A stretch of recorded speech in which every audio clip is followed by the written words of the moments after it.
ಕಾರ್ಯಕ್ರಮ ಇವತ್ತು world Alzheimer's day ಅಂತ ಹೇಳಿ ನಾನು ಈ ಕೈಟ್ಸ್ ಸೀನಿಯರ್ ಕ್ಯಾರಿಗೆ ಅವ್ರೇನು ಇವತ್ತು ಎಕ್ಸಿಬಿಷನ್ ಆರ್ಗನೈಸ್ ಮಾಡಿದ್ರಿ. ತಾವೆಲ್ಲರೂ ನೋಡಿದ ಪ್ರಕಾರ ಈ exhibition is made by the persons who have got some kind of dementia in different stages. This is ಇದು ನಾವು ನೋಡಿದರೆ ಇಷ್ಟು ಒಳ್ಳೆ ರೀತಿಯಿಂದ ಅವರು ಪೇಂಟಿಂಗ್ ಮಾಡಿದ್ದಾರೆ. ಇವ್ರ ಜೊತೆಗೆ ಚರ್ಚೆ ಮಾಡಿದ ಪ್ರಕಾರ ಒಂದು ಸ್ಪೆಸಿಫಿಕ್ ಆಗಿ ಒಂದು ಪ್ರೋಗ್ರಾಮ್ ಇದೆ ಅವರದ್ದು, ಹೇಗೆ ಡಿಮೆನ್ಷಿಯಾ ಪೇಷಂಟ್ಸು ಎಲ್ಡರ್ಲಿ ಇದ್ದರೆ ಅವರಿಗೆ ಹೇಗೆ ಇವರನ್ನ ಕೇರ್ ಮಾಡೋದು, ಕೌನ್ಸಿಲಿಂಗ್ ಮಾಡೋದು, ಏನೆಲ್ಲ ಕಾರ್ಯಕ್ರಮ ಮಾಡಬೇಕು ಪ್ರತಿದಿನ ಪ್ರತಿ ವಾರ, both in patient and day care ಸೆಂಟರ್ಸ್ನಲ್ಲಿ ಅಥವಾ ಡೇ ವಿಸಿಟರ್ಸ್ ಯಾರು ಬರ್ತಾರೆ.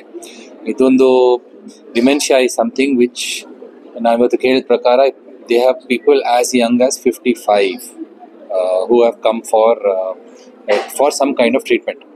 ಸೊ ಇದನ್ನು ನೋಡ್ತಾ ಬರ್ತಕ್ಕಂಥ ದಿನಗಳಲ್ಲಿ as a population age profile changes, ಅಲ್ಲಿ ಸಹ ಸ್ವಲ್ಪ ಏನಾದರೂ ಈ ವ್ಯವಸ್ಥೆ ಇನ್ಕ್ರೀಸ್ ಮಾಡ್ತಾ ಇರಬೇಕು.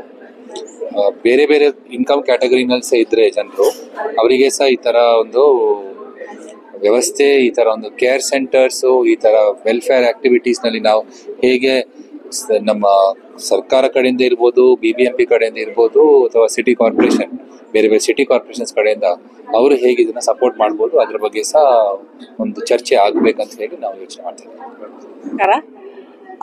ನಿಮ್ಗಳಿಗೆ ಥ್ಯಾಂಕ್ ಯು ಬಂದಿರೋದು ಇವತ್ತು ಇಲ್ಲಿ. Very important day, world Alzheimer's day. Dementia Alzheimer's ಈಗ ನಂಬರ್ಸ್ ಜಾಸ್ತಿ ಆಗ್ತಾ ಇದೆ. ಬಟ್ ದೆನ್ ತುಂಬಾ ಸ್ಟಿಗ್ಮಾನು ಇದೆ, ಓಲ್ಡ್ ಏಜ್ ಇದೆ, ಮರೀತಾರೆ ಜನ. So our effort is to see the stigma ತೆಗಿಯೋದು. ಹಿಂಗೆ ಓಲ್ಡ್ ಏಜ್ ಅಂತ ಬಿಟ್ಬಿಡ್ಬಾರ್ದು.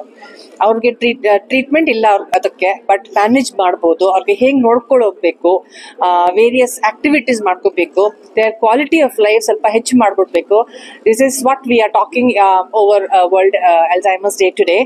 ಆ್ಯಂಡ್ ರಿಕ್ವೆಸ್ಟ್ ಯು ಆಲ್, ಇದು ನ್ಯೂಸು ಸ್ವಲ್ಪ ಎಲ್ರಿಗೂ ಕಳ್ಸಿದ್ರೆ ಎಲ್ರಿಗೂ ಅರ್ಥ ಆಗುತ್ತೆ. ಇಲ್ಲಿ ಬರಲಿ, ಅವರು ನೋಡಲಿ ನಮ್ಮ ದೊಡ್ಡವರು ಹಿಂಗೆ ಮಾಡ್ತಾರೆ. Everybody, people who have drawn this are painted this have been very very successful in their lives, right? ತುಂಬ ಕೆಲಸ ಮಾಡಿದ್ದಾರೆ ಅವರು. ನಮ್ಮ ಇಕಾನಮಿ, ನಮ್ಮ ಸೋಷಲ್ ಸ್ಟ್ರಕ್ಚರ್ಗೆ ತುಂಬ ಅವರು ವ್ಯಾಲ್ಯೂ ಆ್ಯಡ್ ಮಾಡಿದ್ದಾರೆ. ಈಗ ನಮ್ಮ ಚಾನ್ಸು ಅವ್ರಿಗೆ ಹೆಲ್ಪ್ ಮಾಡೋಕ್ಕೆ. ಅವರು last years in their life, whether it is 5 years, 10 years, to make it better for them, it is responsibility. So that is why we are here. Thank you so much for your coming here today.